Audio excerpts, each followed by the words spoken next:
Jake Morrison walked through the massive doors of the Galactic Combat Academy training hall. His heart was beating fast, but he kept his face calm. The room was huge, at least 3 times bigger than any gym he had seen on Earth. The ceiling stretched up so high that he could barely see it. Strange lights floated in the air, casting a blue glow over everything. Around him, alien students stopped what they were doing and stared. Jake was used to being looked at. He had been the only human on the transport ship from Earth. He had been the only human in the registration office. Now he was the only human in this room full of warriors from across the galaxy. A creature that looked like a mountain made of purple scales turned to look at him. It had to be at least 9 feet tall, with arms as thick as tree trunks. Next to it, a sleek being covered in black armor clicked its jaws together. It had 6 legs and moved like a giant insect. There were dozens of other species in the hall, each one looking more dangerous than the last. Jake was 16 years old, 5 feet 8 inches tall, and weighed 140 pounds. He suddenly felt very small. A voice echoed through the hall. "Students, attention!" The speaker was unlike anything Jake had ever imagined. It had 4 arms, each one ending in 3 fingers. Its skin was the color of old copper, and its face had multiple eyes that moved independently. This was Master Quellos, the head instructor of the academy. "We have a new student joining us today," Master Quellos said. His voice was deep and smooth. "This is Jake Morrison, from the planet Earth. He is the first human to enroll in our combat program." The reaction was instant. Laughter rippled through the crowd of students. The purple-scaled creature made a sound like rocks grinding together. The insect being's clicking grew louder and faster. "A human?" The purple creature stepped forward. Its voice was so deep that Jake felt it in his chest. "Master Quellos, this must be some kind of mistake. Humans are not fighters. They are diplomats. They make treaties and build machines. They have no place in a combat academy." More laughter filled the hall. Jake stood still and kept his expression neutral. He had expected this. Every book he had read about the other species said the same thing. Humans were seen as weak, fragile, and unsuited for physical combat. Master Quellos raised one of his 4 hands.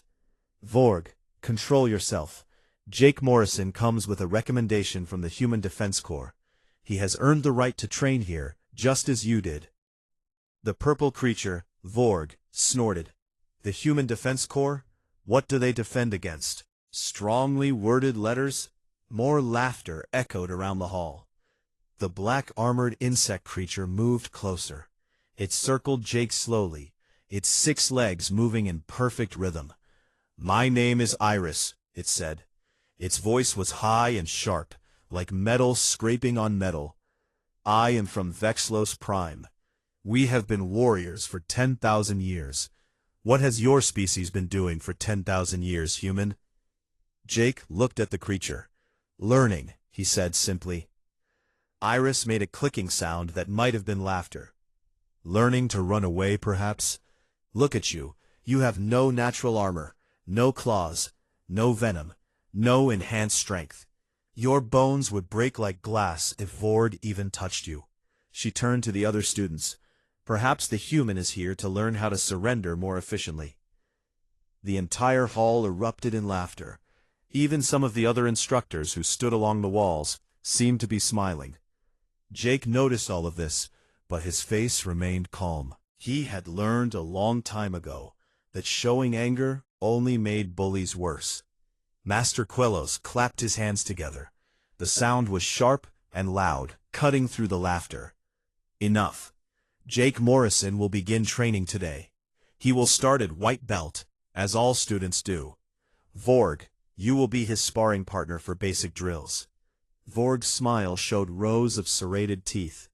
"It would be my honor, Master." The first training session was brutal.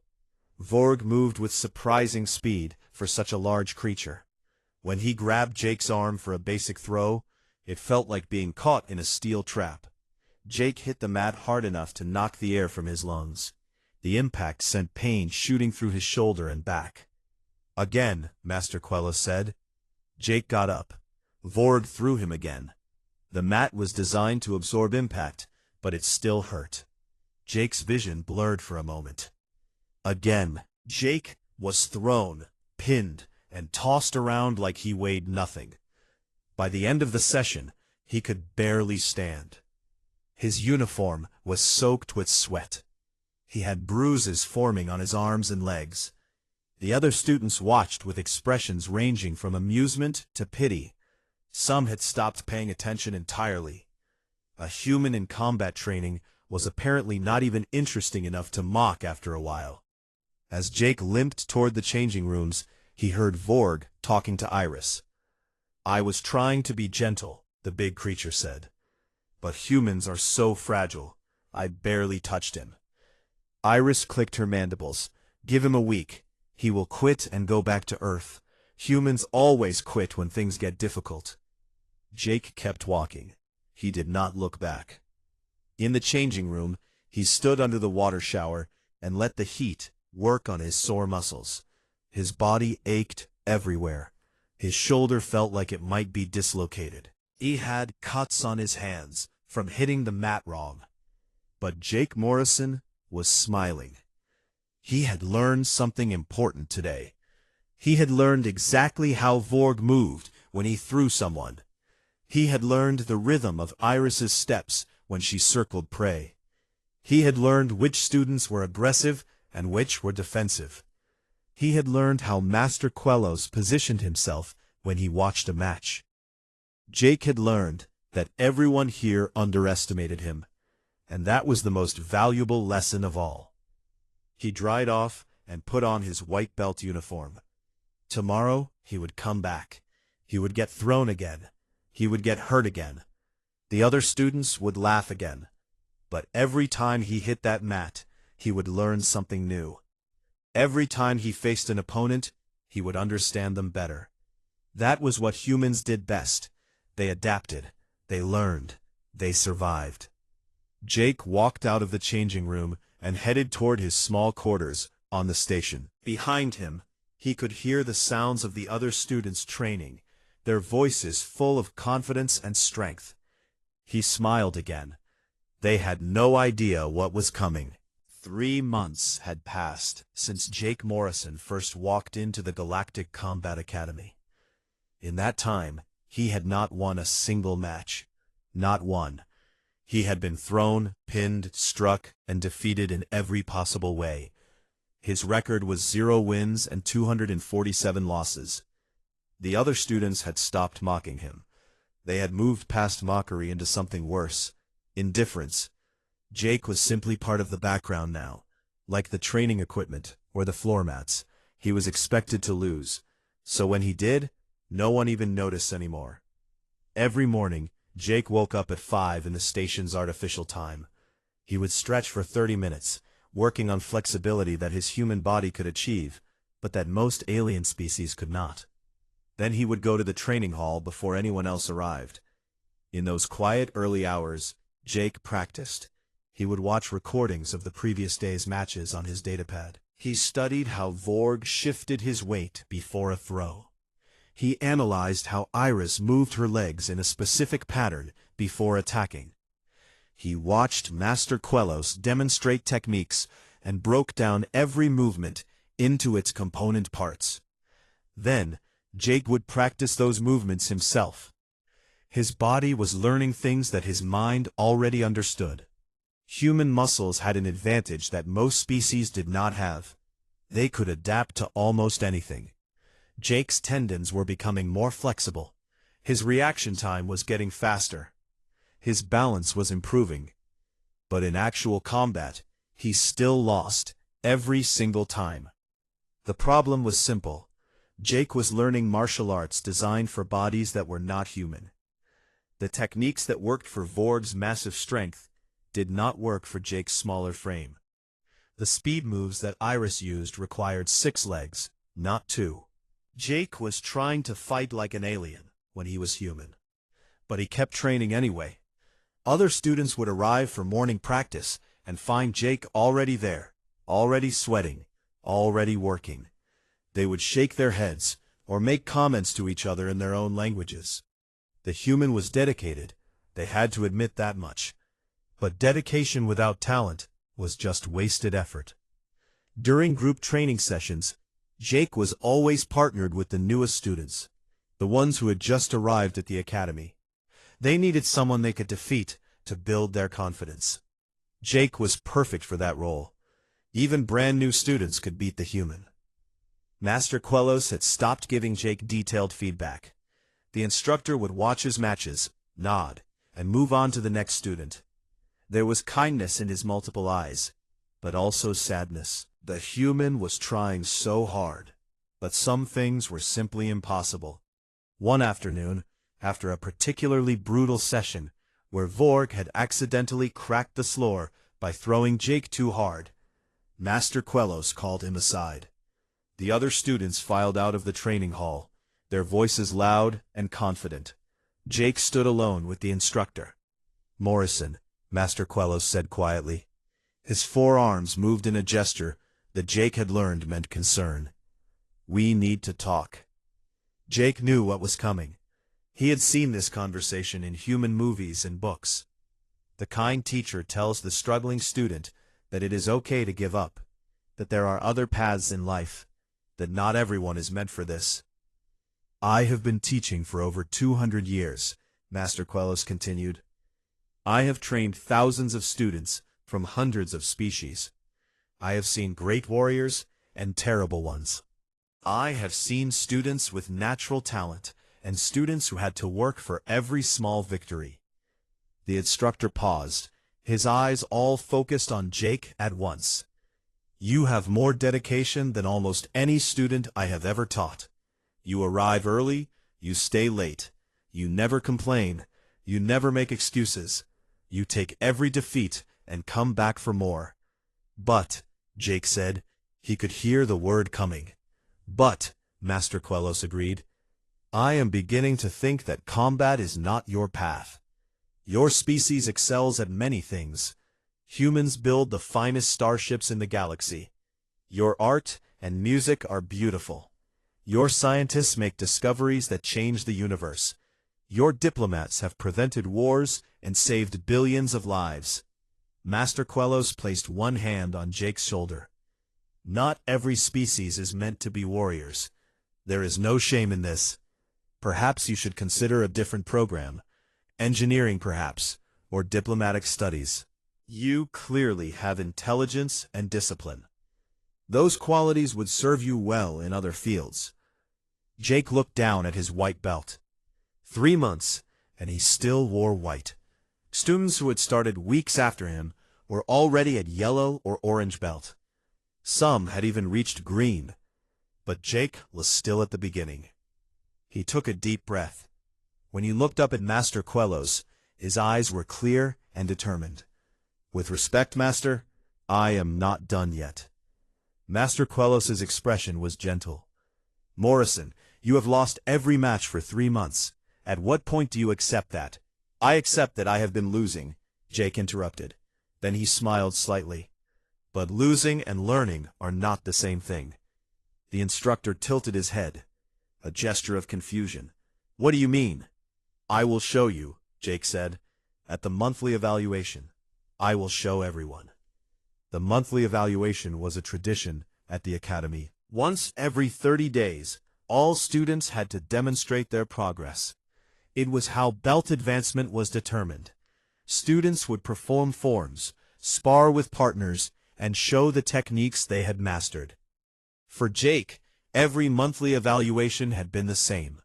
He would perform basic white belt forms while other students advanced to higher ranks. It was humiliating, but Jake endured it. This month felt different. The evaluation day arrived. The training hall was packed with students, instructors, and even some visiting masters from other academies. Monthly evaluations were public events, a way for students to demonstrate their skills in front of everyone. Jake sat with the other white belt students, waiting for his name to be called. Around him, students were nervous and excited. They had been practicing their forms for weeks, hoping to advance to yellow belt. Jake was calm. His heart rate was steady. He had been preparing for this moment, but not in the way anyone expected. Vorg was demonstrating advanced red belt techniques in the center of the mat. The massive purple creature moved with power and precision, executing throws and strikes that would have killed a normal opponent. The crowd applauded when he finished. Iris performed next, showing the lightning-fast attacks that were signature to her species. Her 6 legs moved in a blur, creating patterns that were almost impossible to follow. More applause. Then Jake's name was called. Jake Morrison, white belt candidate, Master Quellos announced. Please demonstrate the basic defensive sequences. Jake stood up and walked to the center of the mat. He could feel every eye in the hall watching him. He heard someone whisper, "Is the human still here?" Another voice answered, "I thought he would have quit by now." Then he spoke, his voice clear and steady in the quiet hall. "Master Quellos, I request permission to test for a different rank." The hall went silent. Master Quellos's 4 eyes blinked in confusion. "Morrison, the next rank is yellow belt. If you wish to attempt yellow belt techniques, you may, but you have not demonstrated." "I am not requesting to test for yellow belt," Jake said. He looked directly at his instructor. "I request to test for dark belt."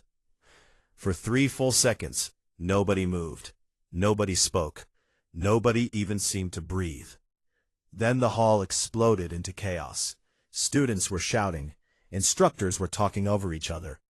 Vorg was laughing so hard that he had to lean against the wall. Iris made clicking sounds that might have been laughter or might have been shock. Master Quellos stood frozen, all 4 of his arms hanging limp at his sides. His multiple eyes stared at Jake as if the human had just claimed he could fly.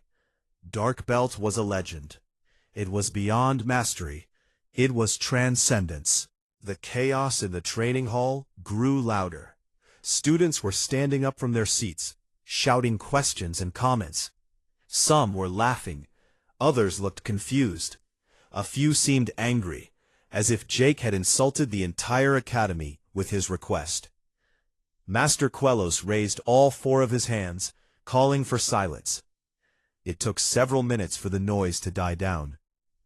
When the hall was finally quiet again, the instructor looked at Jake with an expression that mixed concern with disbelief. "Morrison," he said slowly, carefully choosing his words, "I want to make sure I understand correctly. You are requesting to test for dark belt. Is this correct?" "Yes, Master," Jake said. His voice was calm and respectful. Vorg pushed himself off the wall, still chuckling. The human has finally broken. 3 months of getting beaten every day, and his mind has snapped. This is what happens when a weak species tries to be something it is not. Iris clicked forward on her 6 legs. She circled Jake slowly. "This is actually sad to watch. The human has lost his grip on reality. Perhaps we should contact the medical center instead of humiliating him further." But Master Quellos was not laughing. He had been teaching for 200 years. He had seen many students over those decades. He knew the difference between delusion and determination. When he looked into Jake's eyes, he did not see madness. He saw something else, something that made him pause. "Do you understand what dark belt means?" Master Quellos asked. "It is not simply the highest rank we teach. It is beyond rank. It is mastery that transcends traditional forms. In the 3,000-year history of this academy, only 47 beings have ever achieved it." Jake nodded. "I know, Master. I have read the histories. Dark belt is not earned through time or practice. It is earned through innovation, through creating something new, through showing mastery that changes how combat itself is understood." The instructor's eyes studied Jake carefully. "And you believe you can demonstrate this level of mastery? You, who have never won a single match?" "I do," Jake said simply. The hall erupted again. This time the laughter was louder, harsher. Students were not just amused anymore, they were offended. The idea that a human, a white belt, someone who had lost every fight for 3 months, could possibly demonstrate dark belt mastery was beyond ridiculous. It was insulting. A tall, thin creature with crystalline skin stood up. Its voice sounded like wind chimes. Master Quelos, this is a waste of time. The human clearly does not understand what he is asking for. We should continue with the normal evaluations and suggest that Morrison seeks psychological help. Even some of the instructors were nodding. The whole situation had gone from amusing to uncomfortable. Nobody wanted to watch Jake embarrass himself further. But Master Quelos held up his hands again. When the hall was quiet, he spoke. Morrison, Dark Belt cannot be tested through forms or demonstrations against training equipment. The only way to prove Dark Belt mastery is through actual combat against a Dark Belt opponent. I understand, Jake said. Do you also understand, the instructor continued, that a Dark Belt opponent will not hold back? This would be real combat. You could be seriously injured. You could be permanently damaged. You can die. Jake met his teacher's gaze without flinching. I understand completely, Master. I accept the risks. Master Quelos was quiet for a long moment. His 4 hands drummed against his legs, a gesture that his species made when facing a difficult decision. The hall waited in tense silence. Finally, the instructor spoke. Very well. I will grant your request for a Dark Belt combat test. He paused, and when he spoke again, his voice was formal and grave. However, there is only one Dark Belt master currently stationed on this facility. He stepped forward onto the combat mat. You will face me. The reaction was instant and explosive. Students jumped to their feet. Instructors rushed forward. The crystalline being's voice rang out in alarm. Master Quelos, you cannot be serious. The human will be killed. Vord's laughter had stopped completely. His face showed genuine concern now. Master, I have fought you in demonstration matches. You are holding back 90% of your power even then. If you fight the human at full strength, he will not survive the first exchange. Iris moved between Jake and Master Quelos, her 6 legs spread in a protective stance.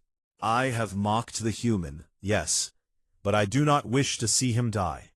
This is madness. There must be another way. Master Quelos shook his head. I am the only Dark Belt on this station. If Morrison wishes to test for this rank, he must face me. That is the rule. He looked at Jake. Do you still wish to proceed? Jake bowed deeply. Yes, Master, I have one request regarding the terms of the combat. Speak. 13 seconds, Jake said. If I cannot demonstrate Dark Belt mastery in 13 seconds, I will forfeit immediately. I will leave the academy tonight and never return. Now even Master Quelos looked confused. 13 seconds? Morrison, that is barely enough time to execute 2 or 3 techniques. You will have no opportunity to show anything meaningful in such a short time. 13 seconds is all I need, Jake repeated. He looked around at the assembled students and instructors. If I fail, everyone here will see that I was wrong. You will all be proven correct about humans. We are too weak, too slow, too fragile for combat. I will accept that judgment. The hall was completely silent now. Every being present understood what Jake was offering. He was putting his entire species' reputation on the line. If he failed, it would confirm everything the galaxy believed about humans. They would be seen as delusional, as weak, as having no place among warriors. Master Quelos considered this. And if by some impossible chance you succeed in these 13 seconds, then I ask only that you and the other masters judge honestly what you see, Jake said. That is all. The instructor looked around the hall. He saw hundreds of faces, representing dozens of species. All of them were watching this moment. All of them were waiting to see what he would decide. "Very well," Master Quellos said finally. "We will conduct this test now, in front of everyone. If you survive and demonstrate mastery, we will convene the Grand Council to judge what you have shown. If you fail—" He did not finish the sentence. Everyone knew what failure meant. Jake bowed again. "Thank you, Master." The training hall transformed rapidly. Students moved to create a large circle around the combat mat. Instructors positioned themselves at key points, ready to intervene if the fight went too far. Medical personnel were called and stationed nearby with emergency equipment. A crystalline being named Prism floated to the edge of the combat circle. Prism was a luminar, a species that existed partly outside normal time. They made perfect timekeepers because their perception of seconds was absolutely precise. "I will count the 13 seconds, Prism announced. Its voice was neutral, emotionless. "When I say begin, combat starts. When 13 seconds have passed, I will call stop. Is this understood?" Both Jake and Master Quellos bowed their agreement. Jake walked to one side of the combat circle and took his position. He was wearing his white belt uniform, plain and simple. He looked very small standing there. Master Quellos walked to the opposite side. He wore his dark belt with pride. His 4 arms moved into the traditional Zentari fighting stance. His multiple eyes focused on Jake with complete attention. The hall was silent. Hundreds of beings held their breath.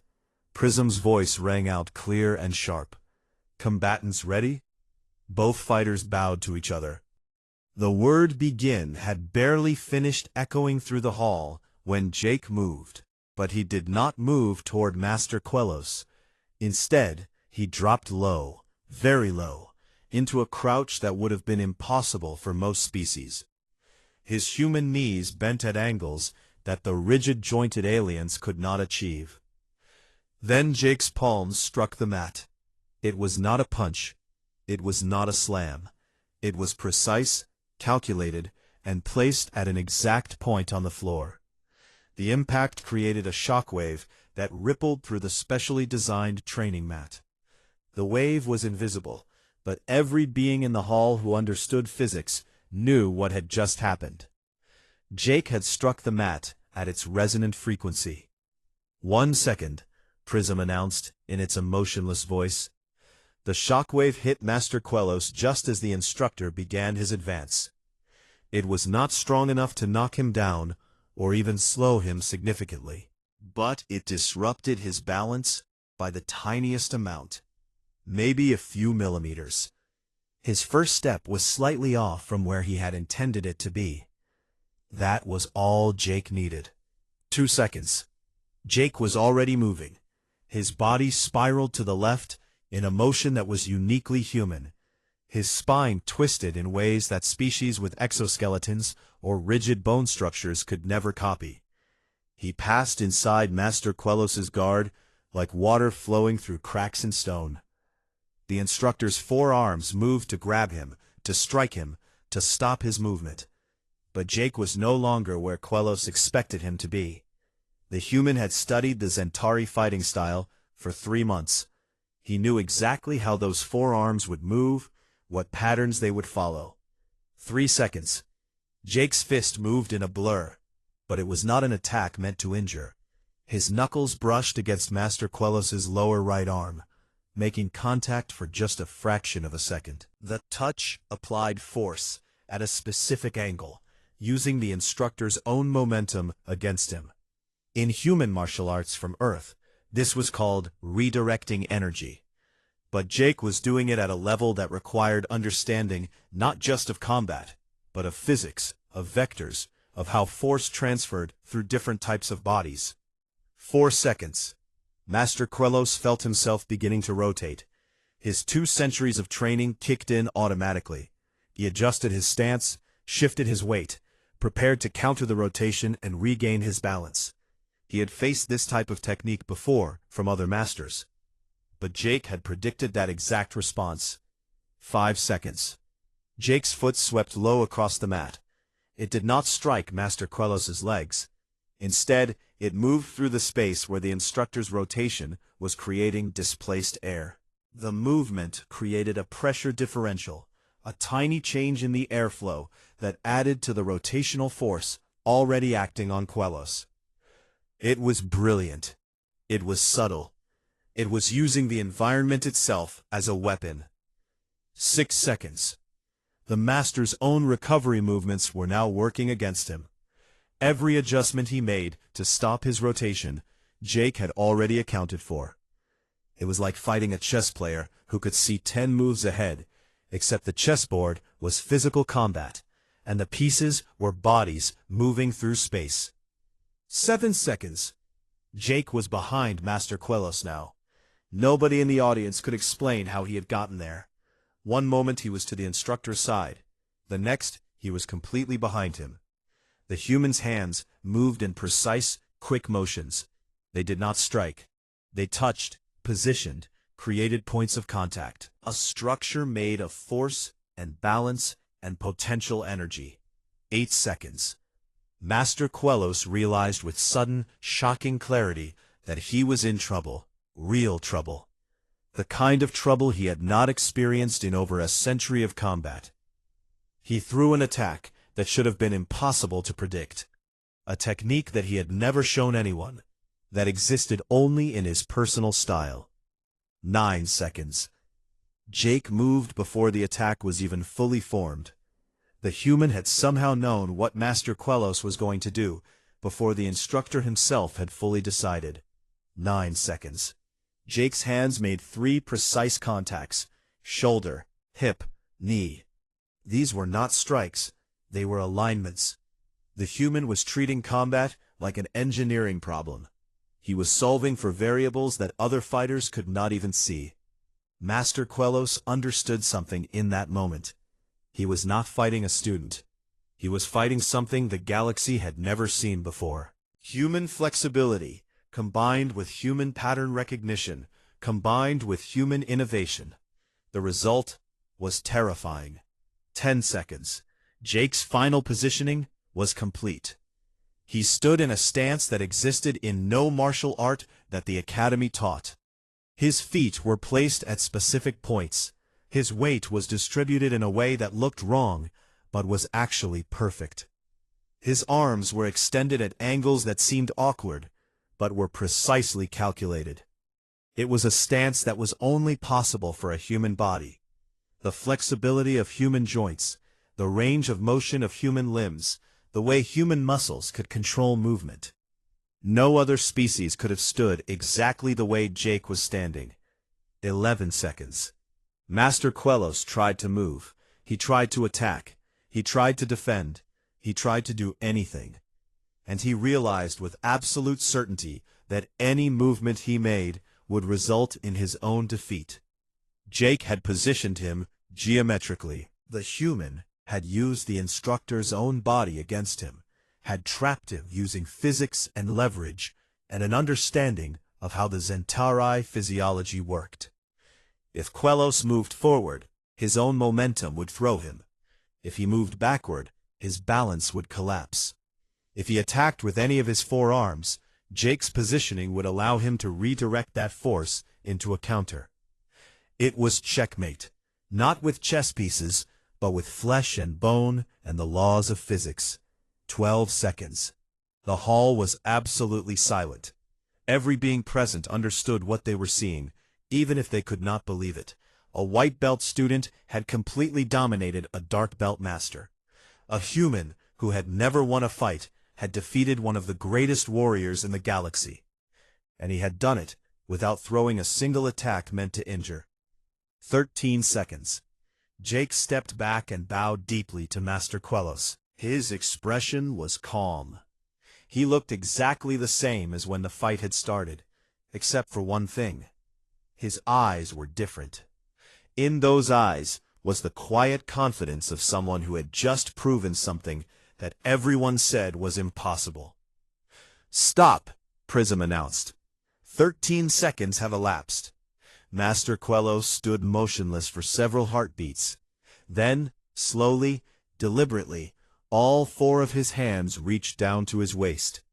He removed his dark belt and held it in his hands, staring at it as if seeing it for the first time. The instructor looked at the belt, then at Jake, then back at the belt. "Impossible," someone whispered in the crowd. The word was picked up and repeated in a dozen different languages. Master Quellos walked forward until he stood directly in front of Jake. His voice, when he spoke, was quiet, but clear enough for the entire hall to hear. "In 200 years of teaching, I have never seen anything like what you just demonstrated." He held out his dark belt toward Jake. "You did not just fight me. You did not just defeat me. You showed me something I have never seen before. You created a new form of combat, born from human adaptability and innovation." The instructor paused. Around them the hall remained perfectly silent. "I cannot award you this belt. What you have shown is beyond my authority to judge. But I can say this. You have surpassed what I know." Jake did not take the belt. Instead, he bowed again. "Thank you for the honor of facing you, Master. I learned from every moment." Vorg's voice broke the silence. The massive purple creature stepped forward, his face showing not mockery, but awe. "I do not understand what I just saw. But I saw a white belt defeat a dark belt master. That should be impossible." Iris clicked forward on her 6 legs.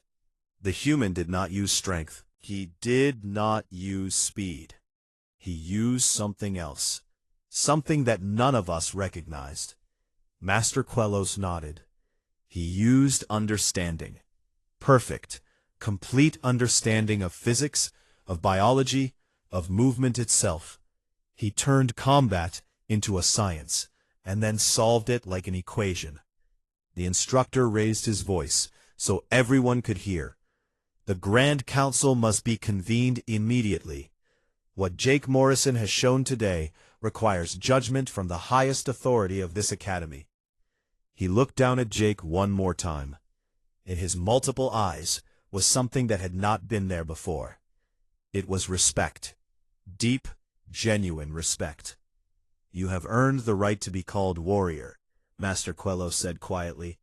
"Whatever the council decides, know that you have my honor." Jake bowed. Around them, the stunned silence was finally breaking. Students were talking rapidly to each other. Instructors were gathering in groups, their voices intense and excited. The human who everyone had mocked, who everyone had dismissed, who everyone had expected to quit, had just changed everything. The emergency session of the Grand Council was called within an hour. The 9 eldest masters of the Galactic Combat Academy gathered in the Chamber of Advancement, a circular room at the top of the station's central tower. Each master represented a different species and a different martial tradition. Together, they made the most important decisions about rank and recognition in the entire galaxy. Jake waited outside the chamber. Through the thick doors, he could hear voices. Some were loud and angry. Others were calm and analytical.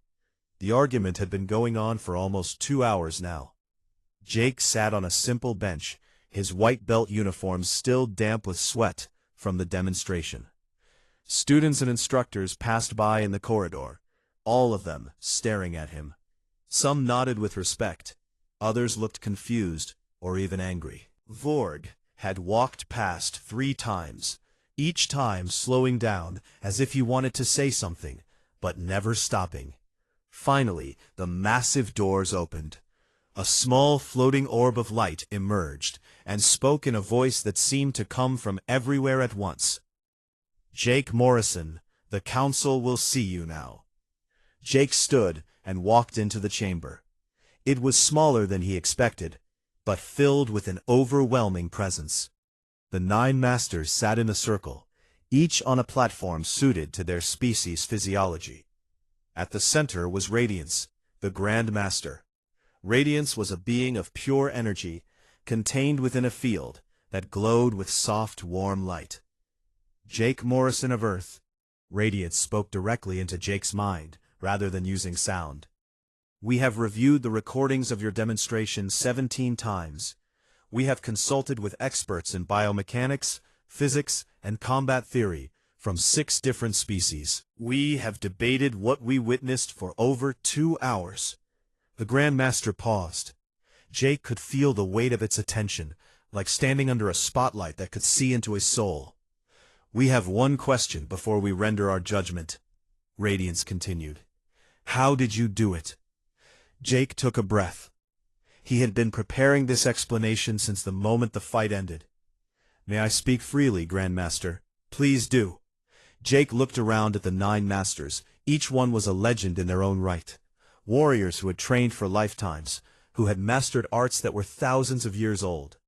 And they were asking him, a 16-year-old human who had been at the academy for only 3 months, to explain something to them. Humans are not the strongest species, Jake began. We are not the fastest. We do not have natural armor or weapons. We do not have the enhanced senses that many species have. On almost every physical measurement, humans are average or below average compared to the rest of the galaxy. He paused. But we have survived on our planet for millions of years, despite being weaker than many of our world's predators. We survived because we have 2 advantages that have been with us since before we had civilization. The first advantage is adaptability. Human bodies can learn to do almost anything, even if we are not naturally built for it. Our joints are flexible, our muscles can be trained in countless ways, our nervous system can learn new patterns of movement quickly. We are generalists in a galaxy of specialists. Jake gestured at the viewing screen on the wall, where a frozen image of his demonstration was displayed. The second advantage is that we are pattern seekers. We see connections that others miss. We can observe multiple things and find the underlying rules that govern them. This is how we developed science and mathematics. This is how we learned to build machines and technology. One of the masters, a being that looked like a living statue carved from stone, spoke in a voice like grinding boulders. This explains your abilities, but not how you achieved mastery so quickly. 3 months is nothing. Many students train for decades before reaching even half of what you showed. Jake nodded.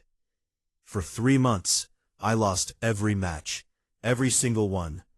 But I was not just losing, I was learning. Every time Vorg threw me, I learned about leverage and force distribution.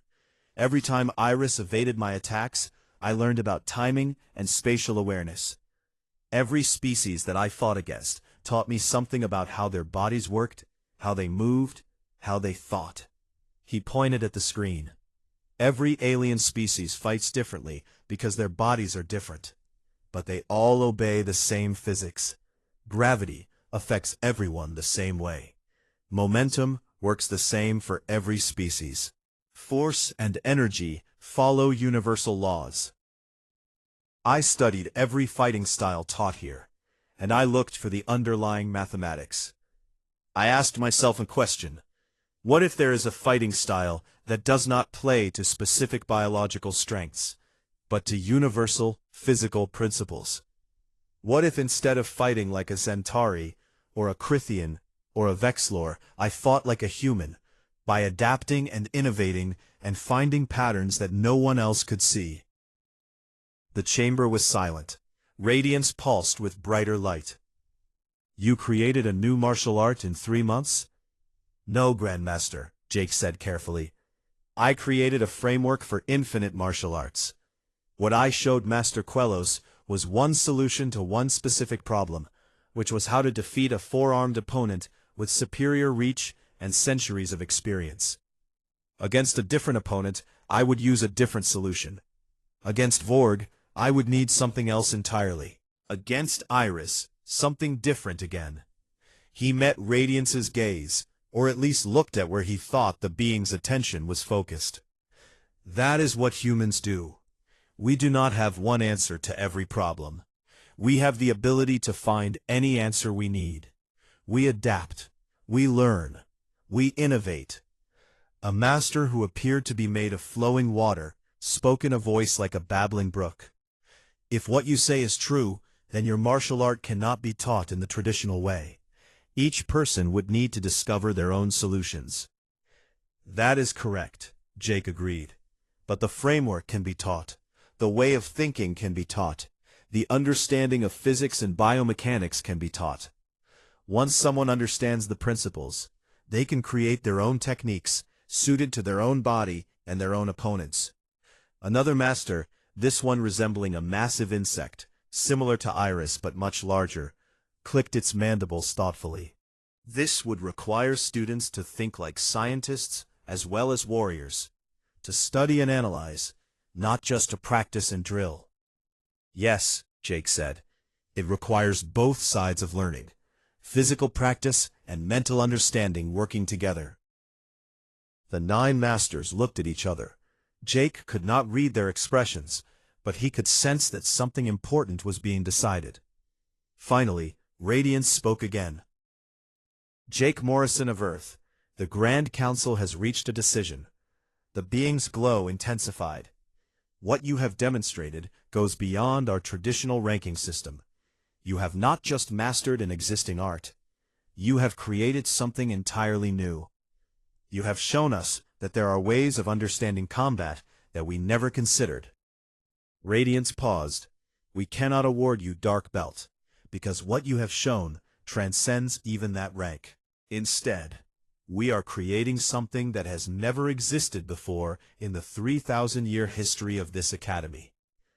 A new belt materialized in the air before Jake. It was not black like the Dark Belt. Instead, it was a deep, rich blue, the color of Earth's oceans seen from space. It seemed to shimmer with its own internal light. We name this the Azure Belt, Radiance announced. It is the rank of the innovator, the adaptive master, the one who writes new chapters in the understanding of combat. You are the first to receive this rank.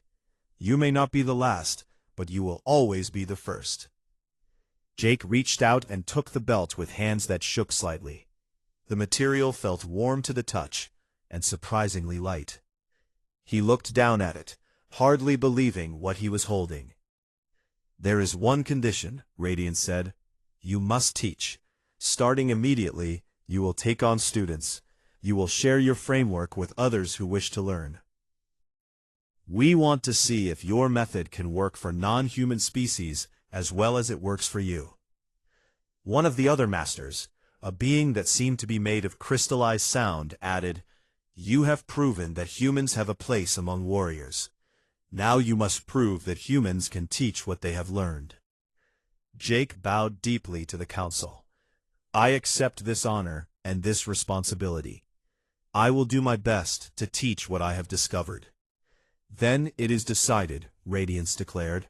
Let it be known throughout the galaxy, the age of innovation has begun, brought to us by the species we underestimated. The humans have reminded us that strength is not just in muscle or armor, but in the mind that directs the body. Jake left the chamber wearing his azure belt. In the corridor outside, a crowd had gathered. Students, instructors, and visitors all wanted to see the human who had changed everything. As Jake walked through the corridor, they parted to let him pass. Master Quelos stood near the exit, his forearms crossed in a gesture of satisfaction. I knew there was something special about you from the beginning, he said quietly. Jake stopped and looked at his teacher. You thought I should quit. I thought you might be better suited to another path, Quelos corrected gently. I was wrong. You found a path that no one else knew existed. Vorg approached, the massive purple creature moving carefully so as not to intimidate. Morrison, I mocked you. I called you weak. I was wrong. I would be honored if you would teach me. Iris clicked forward as well. I said humans could only learn to run away. I was foolish. If you will accept me, I wish to be your student. Jake looked at them both. 3 months ago they had laughed at him. They had thrown him around like he was nothing. They had treated him as if he did not belong. Now they were asking to learn from him. Training starts tomorrow morning at 5, Jake said. Be there early. We have a lot of work to do. As he walked toward his quarters, Jake noticed other students falling into step behind him. Word had spread quickly. By tomorrow morning, he knew the training hall would be packed with beings from dozens of species, all wanting to learn the human way of fighting. Jake looked down at his azure belt one more time. 3 months ago, he had walked into this academy wearing white, the lowest rank, mocked by everyone.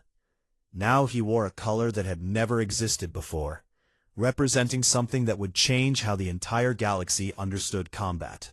But those 13 seconds had been built on 3 months of losing, of learning, of refusing to give up, even when everyone told him he should.